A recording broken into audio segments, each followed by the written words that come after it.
There is nothing ratchet or respectable about feet that hurt. While you're at home or out making your mark on the world, do it in great-looking, comfortable shoes that keep up with what every day dishes out. Bionic shoes are for all occasions, year-round, day to night, work to play. They empower you to live your best life from the ground up, because gone are the days of sacrificing comfort for style. Bionic's amazing footbed delivers 3-zone comfort with ultimate arch support. Zone 1, deep heel cup for stability. Zone 2, ultimate arch support. Zone 3, ball of foot cushioning. And my favorite part, Bionic offers a no-stress 30-day wear test, which means there's no reason not to try them. You can return for a full refund within 30 days if you're not satisfied for any reason, even if you've worn them outside. Discover what all-day comfort really feels like with supportive shoes and must-have go-to styles. Enjoy free shipping on bionicshoes.com with promo code RATCHET. This episode of Ratchet and Respectable is brought to you by Hulu, celebrating Black history always. With stories like Women of the Movement, Snowfall, Atlanta, Grown-ish, Power, Living Single, the award-winning Summer of Soul, Hulu original Wu-Tang, An American Saga, and much more. Hulu highlights stories that showcase Black history, past and present, 365 days a year. Hulu subscription required. Terms apply. Setting new goals, creating and sticking to healthy habits, building a daily routine you can actually keep. Making these changes should be easy, right? Well, if you're not sure how or where to start, then it's time to try Fabulous. It's been a game changer for me. Fabulous is the habit-changing app that gives you the tools and skills you need to feel healthier, more productive, and fulfilled. Fabulous helps you break free of negative habits while helping you build new healthy ones that actually stick. Fabulous does this by using a holistic approach along with behavioral science. Unlike other health apps, Fabulous focuses on self-improvement, mental and physical health, mindfulness, and productivity to build a daily routine that works for you. By using behavioral science, Fabulous breaks down scientifically proven healthy habits into a daily routine of very small tasks that you can easily achieve every single day. Say your goal is to be healthier. Fabulous breaks down the goal into daily tasks, like reminding you to drink water, exercise, or even disconnect and unplug. Fabulous also offers weekly challenges that complement the tasks I'm already doing in my regular routine. So say if I did the gratitude challenge, Fabulous would remind me to show gratitude to someone every single day for a week, and it would help me become more mindful. Becoming a Fabulous Premium member is also a total game changer. Premium gives you access to daily coaching content sessions, unlocks all guided behavior change programs, and lets you add as many habits as you'd like in your routines. With my customized plan, Fabulous has helped me improve my daily routine by reminding me to be consistent and helping me build a habit. Start building your ideal daily routine today with Fabulous Premium. Get 25% off Fabulous Premium by going to thefab.co/ratchet. That's THEFAB.co/ratchet for 25% off Fabulous Premium. thefab.co/ratchet. Ladies and gentlemen, boys and girls, and those who don't identify as either, you are listening to Ratchet and Respectable with Demetria L. Lucas. I told you all last week that I was going to have a little update for you. The podcast is going on hiatus from February 14th, so Monday, until March 13th. We'll be back on March 15th. So for the next month, we'll be in reruns. I'll pick some of my favorite episodes to reshare with you all. I might pop in a couple times in March for new episodes, but I really need to take this time to wrap up some work so I can set things in motion for my upcoming move. This podcast takes a lot of work. It is very time consuming, and I just haven't been able to focus on some of the outside projects that I need to in the way that I need to. So that's just something that I really got to do in order to be my best for myself and for this podcast. Thank you in advance for understanding. It's something I need to do. I'm always going to act in my best interest. So that's where we are with the podcast. In other shitty news, my checks have still not cleared from my new bank account. I sent a scathing email to the bank, and I got a call back the following day from the bank manager who wanted to address my concerns. So he told me he would look into what the issue was, and he did do that. And he came back and he said that he didn't have any answers either. He said that when his tellers and the manager under him gave clearance for my checks, and he was like, that's what we had at the time. And he was like, it's being held up in another department. And he was like, and we don't have override capacity for that. So at this point, it's February 11th. My checks are supposed to clear by the 15th. I will set that bitch on fire if my check does not clear by the 15th. I'm on like a full week without access to my funds. Thank you again to the many people who have offered to, send Cash Apps and PayPal, send money. I'm not broke. I just can't spend the way that I would like to. It's my money, whether I spend it or keep it or just, log in every day and look at the number. It's my money and I want it where I can see it at the time that I was told that I would be able to. So again, there's no updates. I can't tell you anything that I did because I ain't go nowhere. I ain't been nowhere. I ain't done nothing. Like I can't spend money right now. So it just is what it is. Hopefully my money will show up by Tuesday. What else? It's just a shitty Black History Month. I mean, for me personally, but like all around in general, somehow we have confused Black History Month this year with like Dick Week. I've never seen this much penis on the internet.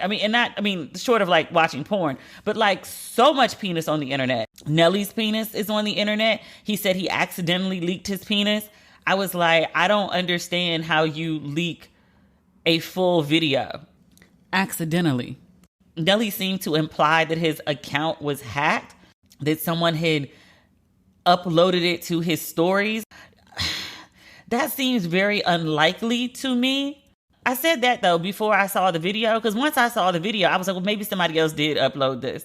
If you've been online, which we all have, right? Like when you see people who leak photos of their penises, usually, they are of great quality, outstanding length and girth, some out of this world shit that you don't see every day, right? Like porn dick. I mean, that's what we're used to seeing online. So I feel like if someone is going to release pictures of their penis, then they would feel that, I have a penis of such exceptional sight that is so visually pleasing or outstanding that people will be very impressed and they will be like, woo, Nelly is packing. That wasn't what was in the video. He's not disappointing. It's not anything to be ashamed of. It's not anything to make fun of. But it's just like, if you're going to post something, a dick pic, then it should be something that is, visually stimulating, outstanding of some sort. I didn't think it was anything to write home about. I mean, average. I was like, well, we're putting average dick on the internet now? Like, nobody wants to see average dick on the internet. People kept saying he had husband dick.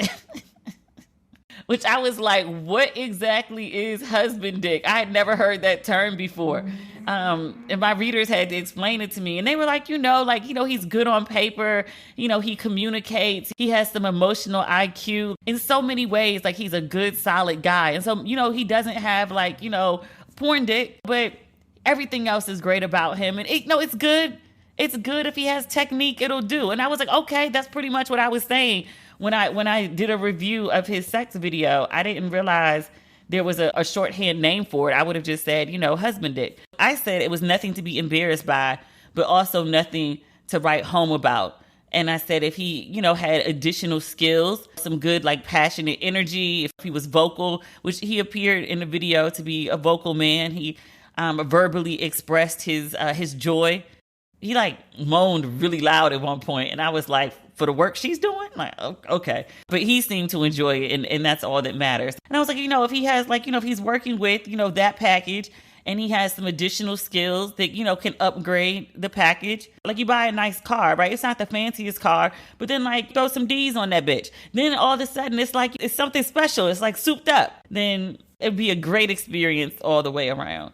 But Nelly apologized to the woman in the video and her family because her face was prominently shown. And he said that it was an accident and that he and his team are looking into whoever might have uploaded it.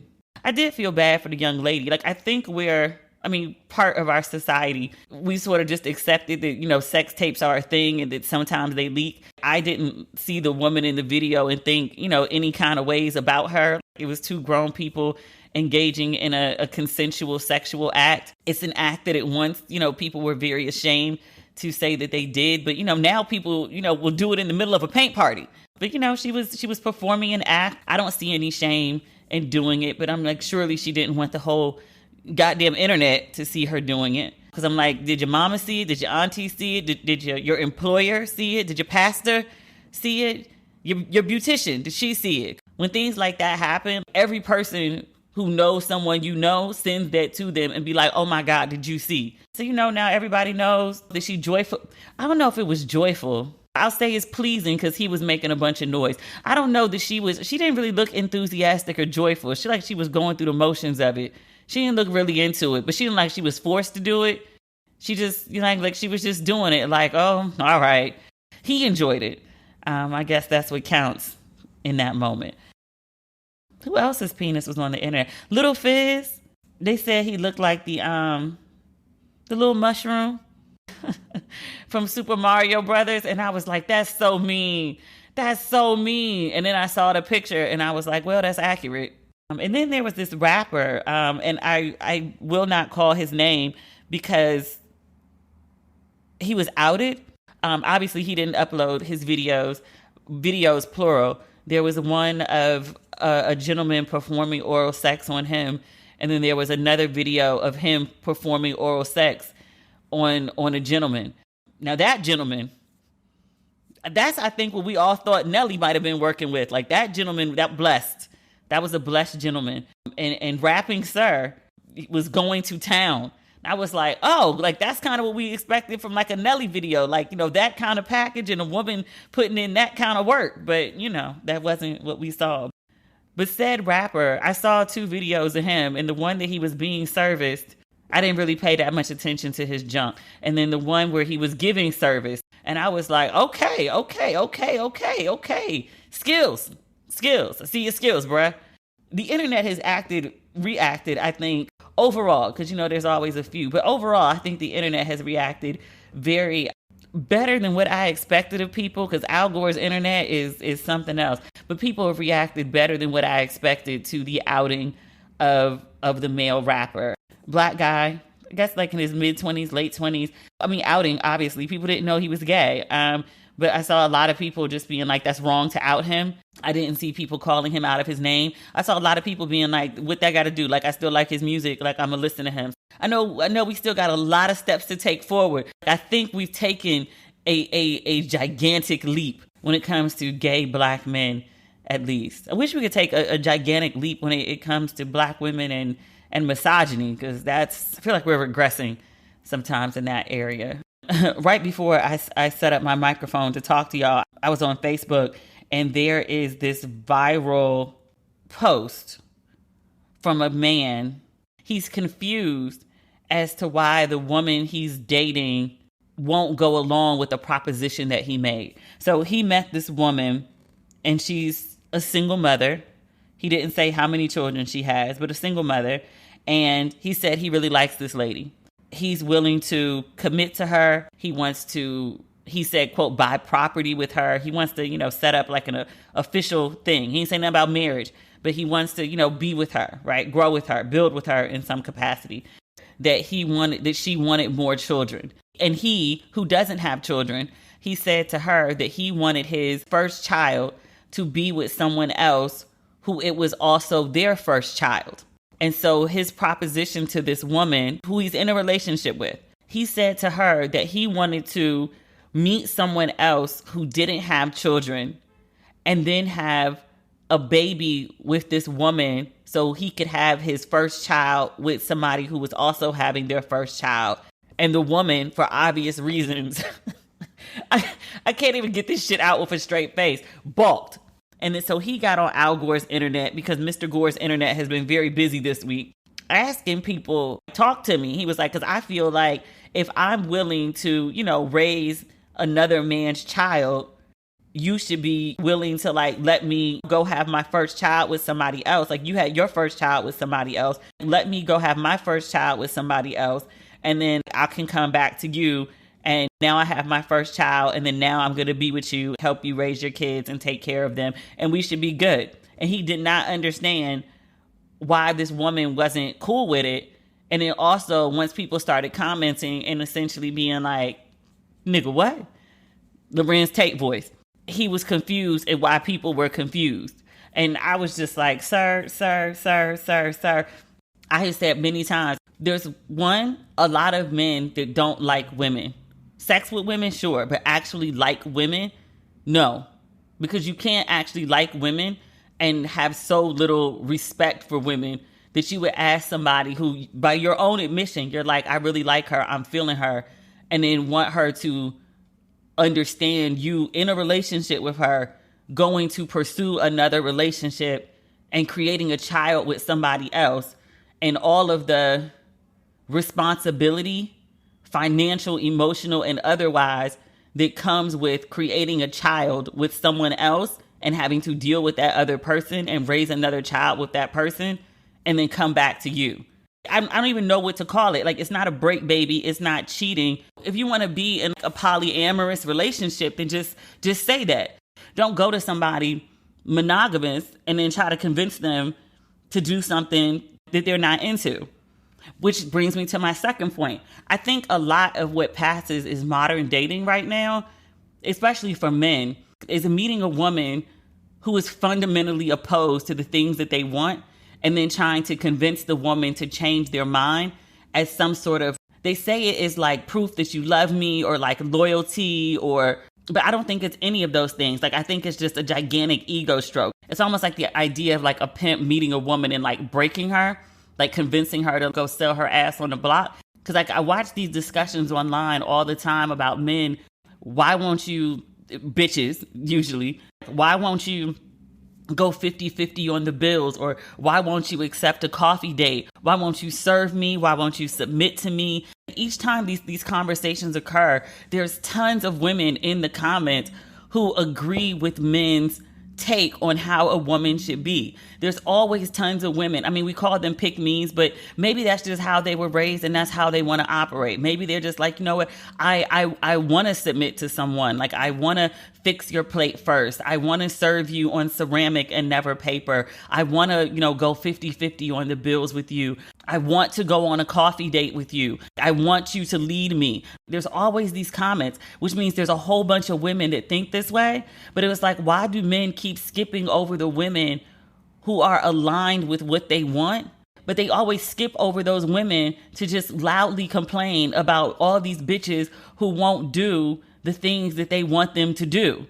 It doesn't make sense, because if it was really about the submission or the leadership or the big piece of chicken on the ceramic round plate that's fed to you before the kids, and if it was really about the coffee date and it was really about splitting the bills, then you would just be like, oh, here's someone that does all the things that I want them to do. I'm just going to go here. It's not that. It's about breaking women. You sedity bitches think you're too good to like fix my plate. No, you should fix my plate. I'm going to verbally pummel you into submission until you know your place. That's really what it is. Third thing, there are people in this world, you've heard of the idea of 5 love languages, right?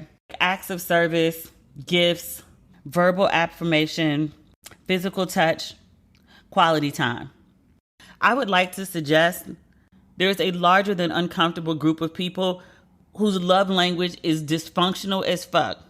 And that love language is chaos and confusion. They do not know how to operate unless there is conflict, chaos, and confusion.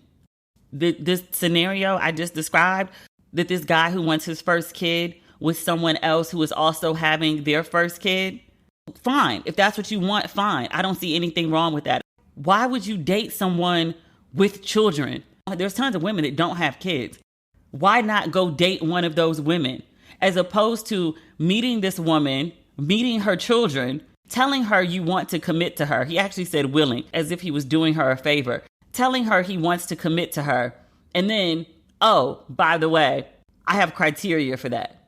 And it is that you allow me to go build a relationship and have sex with another woman, have a child with her, and then bring that whole scenario and all of the complications that come with it back to this relationship. She met you as a single man with no children. And now you want to go create one to be like even with her or some shit and then come back to her. And then he was just like, how dare you not accept this offer? Like, you're a single mother with like kids. You should be happy I want to be with you. Really? That is the definition of chaos and confusion. This man could easily go and find a woman with no children. But instead, he goes and finds a woman with children and asks her to do some crazy shit. I'm baffled. I'm not baffled that he thought it, because I think all sorts of crazy shit. But nigga, you tried it. And then when the woman was like, no, he was like, I don't understand why she tripping. Really? I wrote about it on Facebook and somebody commented, God, do you have another batch of black men in the back? Are there some extras that you holding on to? Because what's on the floor right now is no good. These options are spoiled. This rotten, not for consumption. I will give credit to the men on this one though, because his ask is so crazy. Usually when there are scenarios like this floating around the internet and men will try to justify it, men do this thing where they like close ranks. It's almost like a blue line with cops. Men are very, very, very hesitant to criticize other men's behavior, especially when it comes to how poorly they treat women. Men will twist and turn to justify, or they'll just go silent and won't say shit. But even on this one, I've seen men come out and been like, nah, bruh, he wilding right now. He doing too much. Somebody talk to him. Nephew was doing too much. That's how you know it's crazy. The internet. From Wondery, Even the Rich pulls back the curtain on the lives of the rich and famous and takes a peek at the wild world of celebrity. In an all-new season, they look at the strange and terrifying case of the kidnapping of Patty Hearst. One night, 19-year-old college student Patty Hearst, who happened to be the heir to the Hearst newspaper fortune, was abducted from her apartment. She was kept in a closet for weeks while her captors demanded millions from the Hearst family. Then, in a shocking twist, Patty stunned the world when she walked into a San Francisco bank with a machine gun and robbed it with her captors. She was no longer Patty. She announced that her name was now Tanya. She would be a fugitive for a year before being arrested. When this cult-like band of criminals kidnapped Patty, she had to survive any way she could, doing things she never thought she would. Was she brainwashed, or was she a victim of Stockholm Syndrome? Even the Rich explores what was going on in the mind of Patty Hearst on her unpredictable journey from kidnapping victim to armed criminal. Now, I thought I knew something about this Patty Hearst case, but listening to this podcast, there's so much that I didn't know. Follow Even the Rich on Apple Podcasts, Amazon Music, or Spotify. Or you can listen ad-free by joining Wondery Plus in the Wondery app. If you're like me, you never get tired of a good whodunit, which means you will love June's journey. You play as June Parker, an amateur detective investigating a series of mysteries full of twists and turns around every corner. You'll put your power of observation to the test, sharpen your sleuthing skills, and relish the thrill of solving the case. Whether you're craving a good mystery or just need to get away for a while, June's Journey is the perfect game for you. I can't put it down. I'm kind of obsessed. And with new chapters every week, there's always a new case waiting to be cracked. I know that there is a detective in all of us. Find your inner detective. Download June's Journey free today on the Apple App Store or Google Play. What else is going on? Oh, more from, this trash-ass Black History Month. Your boy Jim Jones, I can't claim him. Your boy Jim Jones went to the Gucci store on 5th Avenue in New York, so like the Gucci hub store. And they put him in VIP. And according to Jim Jones, he was there, he and his entourage were there for 2 hours. And as is customary when you're being serviced in VIP, and actually just customary if you like, just go in a Gucci store and you hang out there long enough, they'll offer you like, would you like some water? Would you like some champagne? Something like that. But definitely in VIP. So he's in VIP in Gucci, again, for 2 hours. He does this Instagram live. He says, we've been here for 2 hours. We're trying to spend 29,000 American USD dollars in dineros. And he says they haven't even sent us a salesperson. And he said, when we complained, they sent us this black dude. And he was like, the black dude can't do shit. He showed a picture of the black dude. The black dude, maybe I'm stereotyping. It was a big burly black dude. Looked like security to me. Could be wrong. So Jim Jones gets on Instagram and he's complaining about how the Gucci store is treating him like shit. And I'm watching this, right?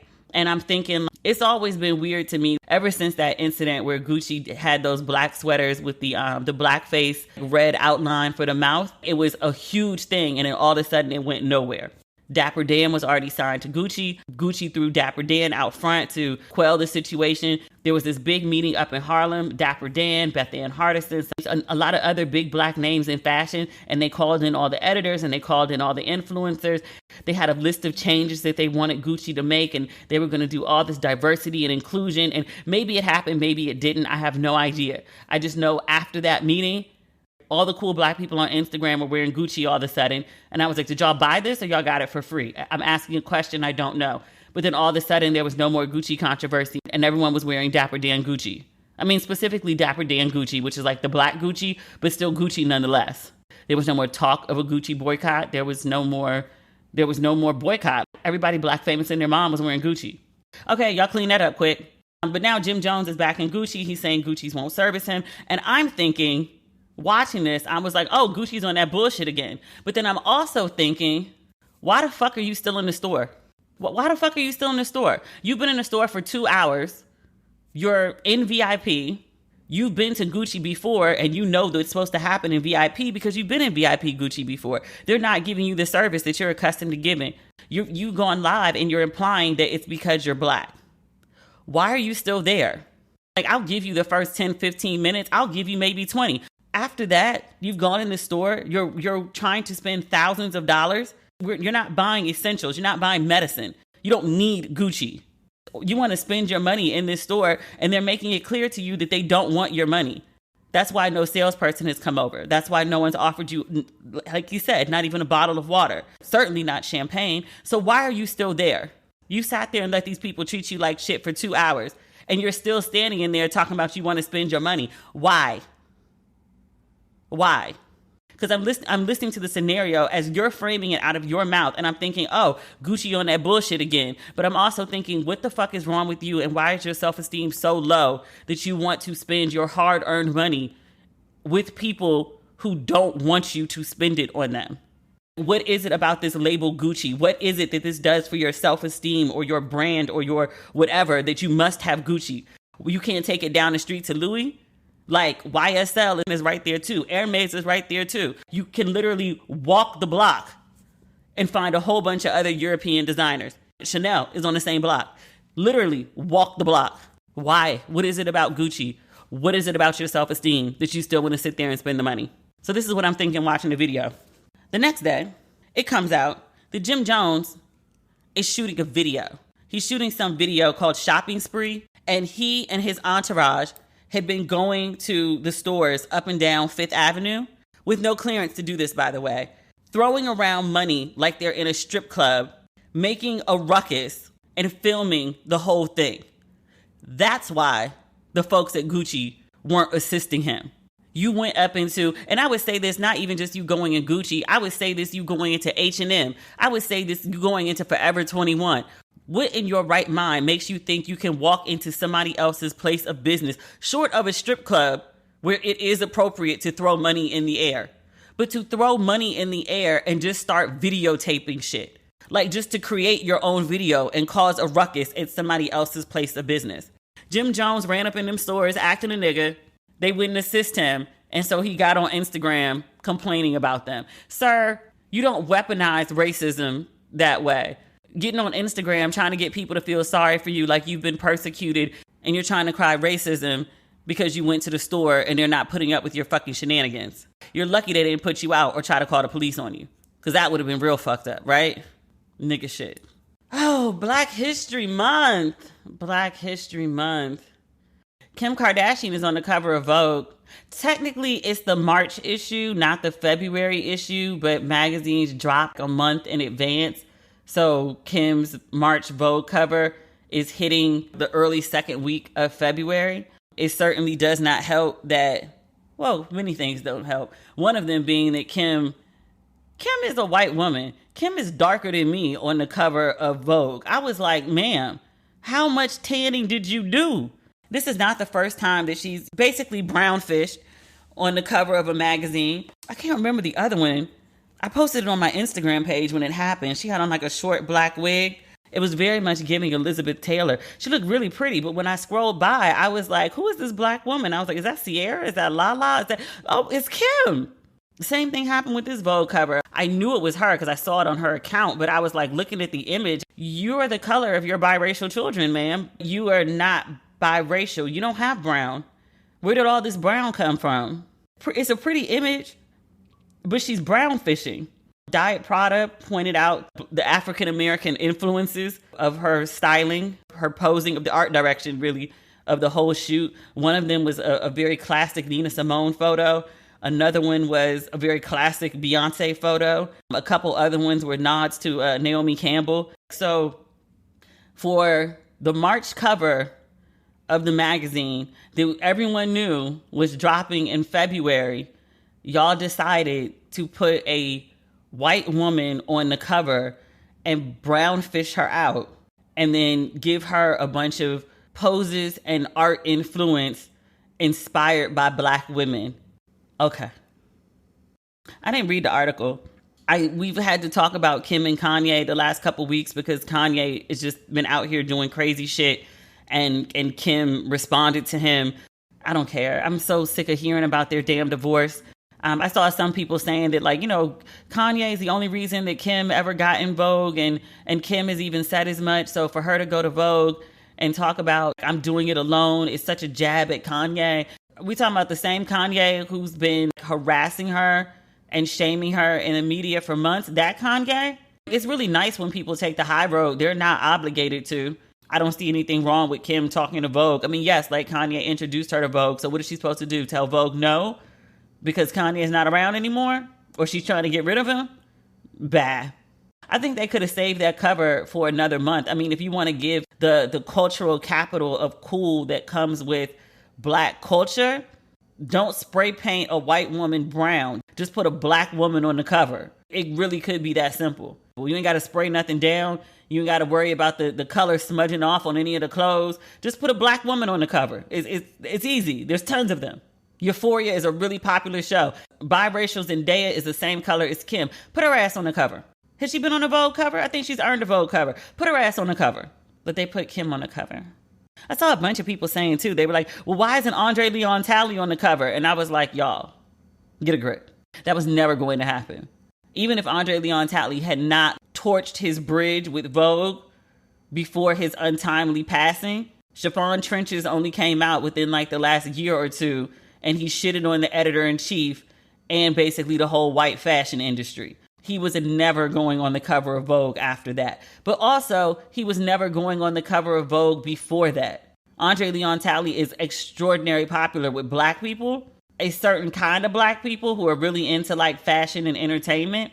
I don't think the average Black person really knows who Andre Leon Talley is. Like unless you're somebody who's really into fashion, I don't think he's like a super well-known name outside of like the fashion circles. We can spread that out to entertainment in general, but I don't think he's super well-known. Known enough, like he made the cover of Ebony, and I think that was very apropos. I don't know if that was a digital cover or an actual cover, but there's an Ebony cover with his face on it. But for like a mainstream white publication, if my options were Andre Leon Talley, recently deceased Andre Leon Talley, who also just shitted on me as an EIC and the whole organization within the last year and change, versus Kim Kardashian and her 260 some odd million Instagram followers, it's probably going to be Kim. And I don't like saying that as a Black person, but I'm just thinking from like the purpose of who you put on the cover is to move issues on stands and to get commentary about the magazine, Kim Kardashian is going to generate more conversation than Andre Leon Talley. It just is what it is. Also, just as like an unofficial rule, editors at magazines don't get covers. Even Susan Taylor, who was the editor-in-chief of Essence, Susan Taylor was on the cover once, maybe twice. There's a possibility she was on the cover when she was still a model, but I'm talking like back in the 70s. But as like editor-in-chief of Essence, Susan Taylor was at Essence from what? Like 1974, 75 until 2007. She was definitely out in 2007. Susan Taylor left 2 weeks after I got there. And just as a rule, it's not something that you do. I would have loved to see some sort of, what is it called? Not a eulogy, not an obit, but some sort of way of honoring him. At least like a good page and a good 500-word essay about what he meant to fashion or to Vogue, or just a rundown of his accomplishments, because there were many.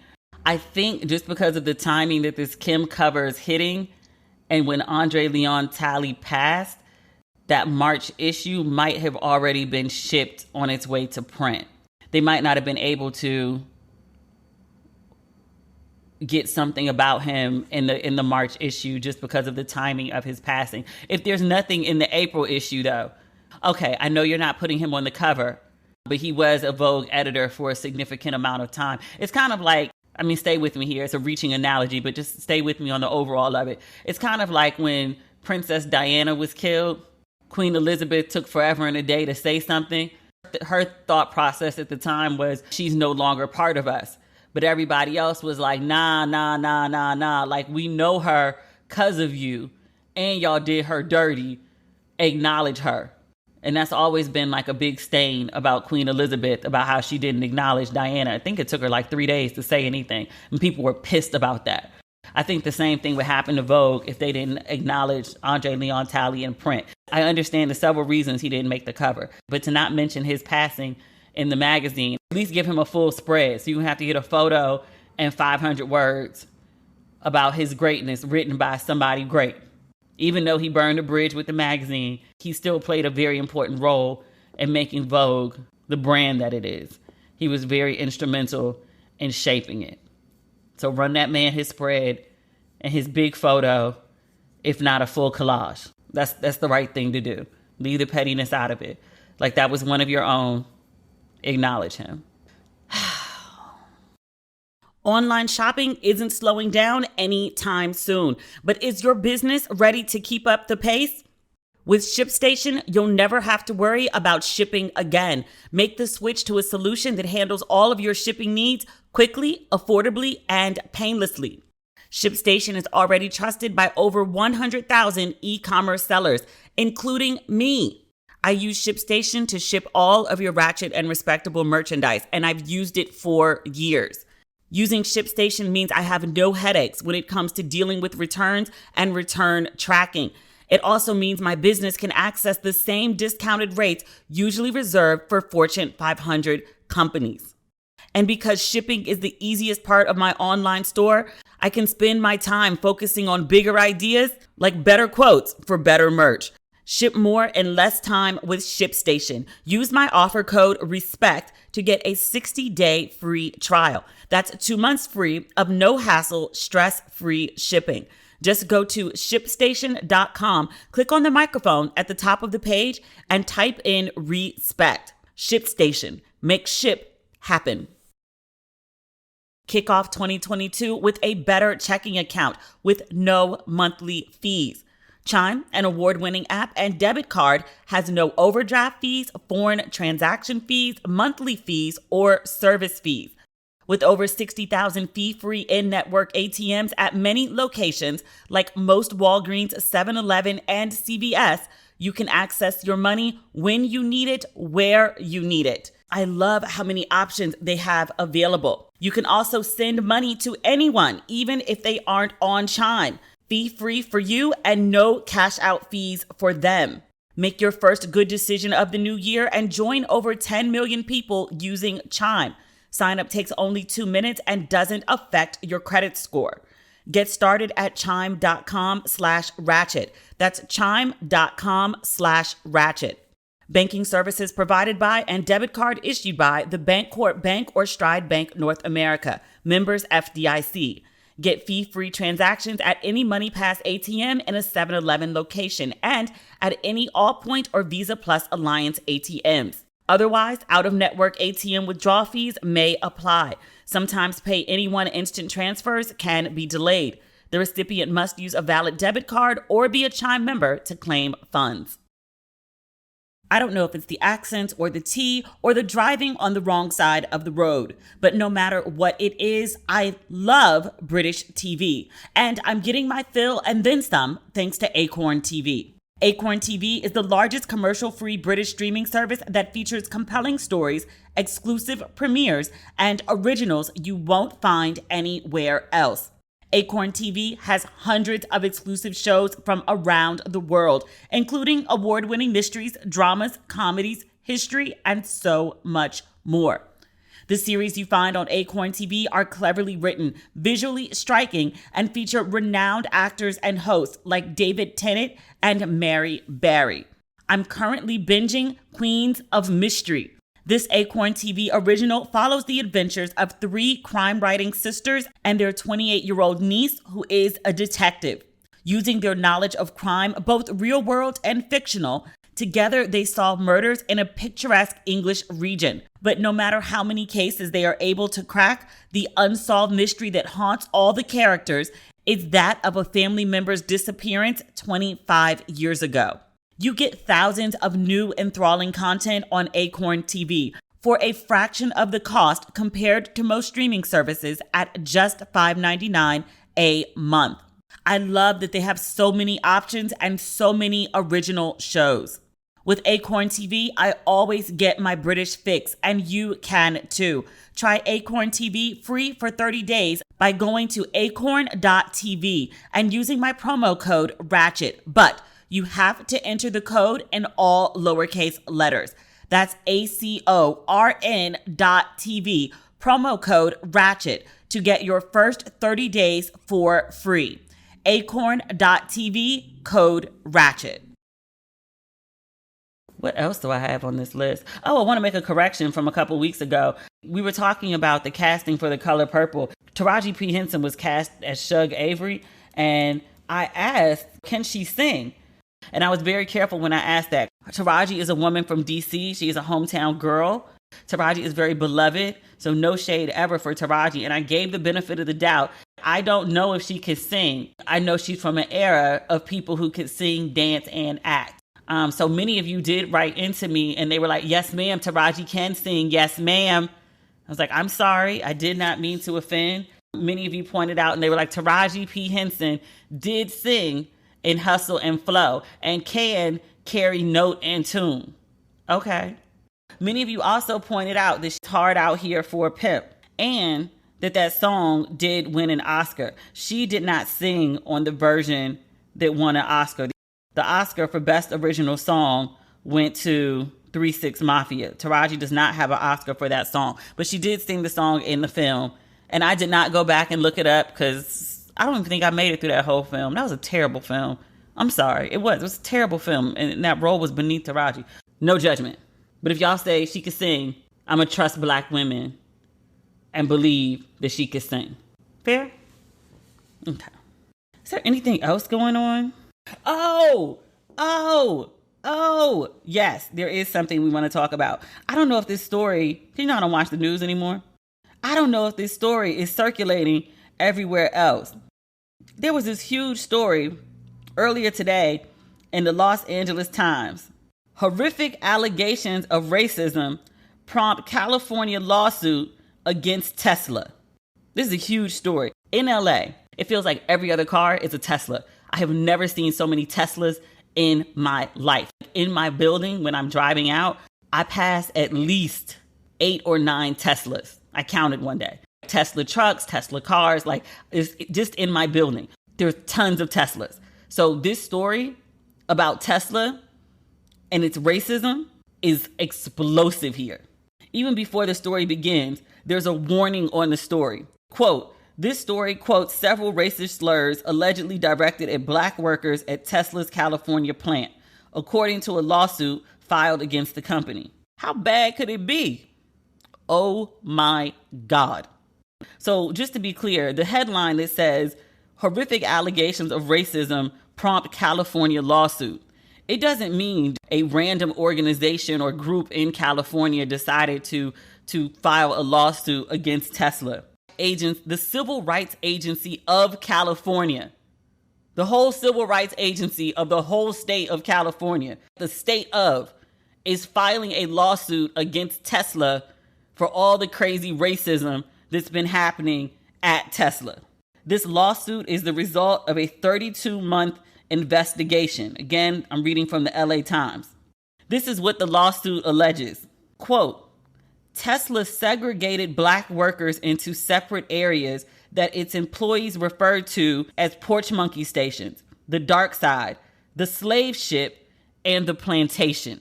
Black workers, only Black workers, had to scrub floors on their hands and knees, and they were relegated to the Fremont, California factory's most difficult physical jobs.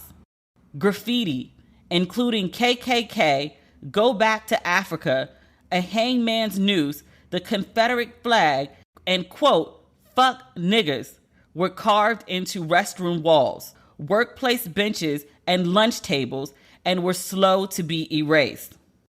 There's more. According to the lawsuit, Tesla's Black workers were subjected to, quote, willful, malicious harassment. They were also denied promotions and paid less than other workers for the same jobs. They were disciplined for infractions for which other workers were not penalized. This lawsuit is the largest ever brought by the state for racial discrimination in terms of the size of the affected workforce. I'm reading further down in this article on the Times. They also note that Black workers make up 20% of Tesla's factory assemblers, but there are no Black executives and just 3% of professionals at the Fremont plant, which is where all these accusations are coming from. 3% of the professionals are Black. Besides the N-word, harassment at Tesla, according to this lawsuit, included slurs such as monkey toes, banana boy, hood rat, and mayete, a Spanish word for dung beetle. So I think it's worth noting that this is not the first lawsuit against Tesla. There was a class action suit that came up in 2017, and Elon Musk had a very interesting response to that one. So that lawsuit called Tesla, quote, a hotbed of racist behavior. Musk sent an email to employees describing company culture as, quote, hardcore and demanding. And he said that anyone who makes, quote, an unintentional slur should apologize. And he said the recipient should be thick-skinned and accept the apology. Nigga, what? Are you serious? Also, the article notes that in October, a federal jury in San Francisco awarded a Black elevator operator at a Tesla plant $137 million in a harassment case. I vaguely remember that story, but I don't remember. What did they say to that man that he got $137 million? How many N-words is $137 million? That's a lot. That's a lot of racism. Good Lord. In the last 2 years, there have been at least 167 racial and sexual harassment suits against Tesla. At least 5 have been filed in the last 6 weeks. This is still according to the Los Angeles Times. What the fuck is going on at Tesla? I mean, a bunch of N-bombs and a bunch of racism, evidently. One of the complaints in the last 6 weeks was lodged by a Black female employee who said her white female boss struck her with a hot grinding tool and called her stupid and the N-word and insulted her intelligence. The suit says the supervisor was fired but later rehired. Another suit was filed by a man who said he wrote directly to Musk to complain about racial harassment. He was told to report to Human Resources, where he was fired. What? Yeah, this is wild. I hope they take Tesla for everything they got. I was actually thinking about buying a Tesla at one point. Oh God, I'm glad I didn't. Imagine Black me driving a Tesla and hearing about porch monkeys and plantations and hearing about the whole state of California suing these folks for all this rampant racism. Do you know how crazy shit gotta be for the state to sue you? All right, that's it for this week. I wish we had better news. This is just a trifling episode. I wish we were going out on like a more positive note. seeing as how we're going on hiatus, but this is the news this week. And I'm leaving out like a bunch of crazy stuff. I watched that Bill Cosby documentary. We need to talk about Cosby. I'm skipping over that. I did a write-up on it on my social media pages, which, being a Black woman who is vocally against rape and predators and violence against Black women is a really, painful. The number of people who will attack you, like personally and otherwise, for believing hashtag protect Black women is insane. And like tons of Black women always show up and say like, yes, hashtag protect Black women. But the number of men who go silent on these conversations is always noted, as is the number of men who show up to essentially justify rape. And I was like, sir, don't try to make excuses for rape. Like if you're also a raping rapist who rapes, allegedly, I think I have to say that because Cosby's case was overturned, then just say that. So that is today's episode. Again, I will be back on March 14th with brand new episodes, and I can't wait to talk to you then. I'll have plenty of updates. I don't expect that I'll be doing a bunch of fun shit. I expect I'll be chained to my desk writing. But maybe that means my desk here. Maybe that means my desk somewhere else. I don't know. I've been toying with that. I can't book shit because I don't have access to the complete contents of my bank account. I'm so over this shit. So we'll talk again soon, and hopefully I'll have much better news when I come back in March. There's a couple big things coming up. I can think of at least two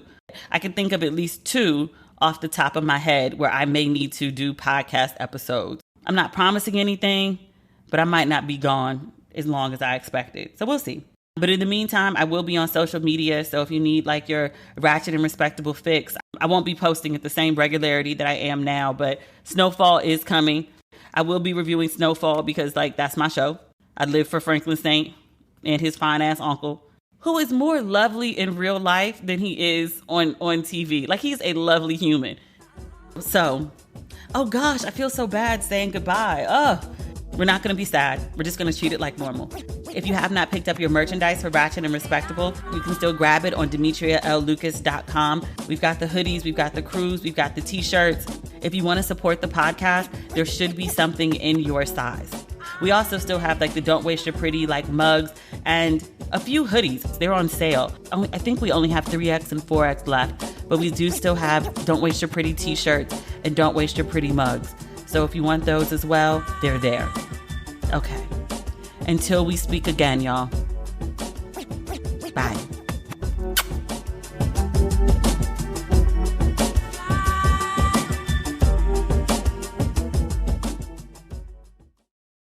There is nothing ratchet or respectable about feet that hurt. While you're at home or out making your mark on the world, do it in great-looking, comfortable shoes that keep up with what every day dishes out. Bionic shoes are for all occasions, year-round, day to night, work to play. They empower you to live your best life from the ground up, because gone are the days of sacrificing comfort for style. Bionic's amazing footbed delivers 3-zone comfort with ultimate arch support. Zone 1, deep heel cup for stability. Zone 2, ultimate arch support. Zone 3, ball of foot cushioning. And my favorite part, Bionic offers a no-stress 30-day wear test, which means there's no reason not to try them. You can return for a full refund within 30 days if you're not satisfied for any reason, even if you've worn them outside. Discover what all-day comfort really feels like with supportive shoes and must-have go-to styles. Enjoy free shipping on bionicshoes.com with promo code RATCHET. Now streaming only on BET+. Real Husbands of Hollywood is back, and it's out of this world crazy. This uncensored fun could only live on BET+. Kevin wants a clone. Nelly wants a wife. The crew is reunited, and the drama has to be seen to be believed. Nick Cannon, JB Smoove, Dwayne Martin, Robin Thicke, Jackie Long, Boris Cujo, Nelly, and of course, more Kevin Hart. Plus, more cameos from big stars this season. We're talking Tiffany Haddish, Yolanda Adams, Mark Cuban, Angela Rye, Neil deGrasse Tyson, and even more. Real Husbands of Hollywood. More Kevin, more problems. New season now streaming exclusively on BET+. Still need to sign up so you can binge the new season of Real Husbands of Hollywood? More Kevin, more problems? Visit BET.plus to learn more and stream Black culture.